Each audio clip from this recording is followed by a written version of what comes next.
Sejak dimulai pada 14 Juli 2025, siswa Sekolah Rakyat Menengah Atas 7 Palembang masih menjalani masa orientasi. Berlokasi di Sentra Budi Perkasa, Jalan Sosial Palembang, masa orientasi ini dirancang berlangsung selama 3 bulan. Selama periode tersebut, siswa dibekali pelajaran dasar yang menitik beratkan pada pembentukan karakter, pengenalan minat dan bakat, serta pembiasaan hidup mandiri di lingkungan asrama. Disiplin, tanggung jawab, dan ketepatan waktu dalam beribadah juga menjadi fokus utama. Orientasi ini menjadi tahap awal sebelum siswa memasuki fase E, yakni fase pembelajaran untuk kelas 10 dalam kurikulum Merdeka.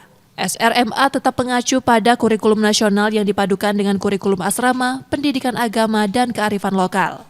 Proses belajar berlangsung santai namun serius. Guru menyampaikan materi dengan pendekatan yang mudah dipahami dan menyenangkan.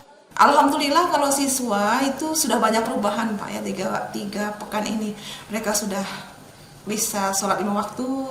Jadi saya itu sangat bersyukur 3 minggu saja sudah begini, bagaimana nanti kalau misalnya mereka ini 3 tahun ya. Mudah-mudahan apa yang dicita-citakan oleh Pak Presiden ya insya Allah bisa tercapai seperti itu. Sekolah Rakyat sendiri merupakan program Presiden Prabowo Subianto untuk mendukung pemerataan pendidikan di seluruh Indonesia. Muhammad Reza Pahlevi, Kompas TV, Palembang, Sumatera Selatan.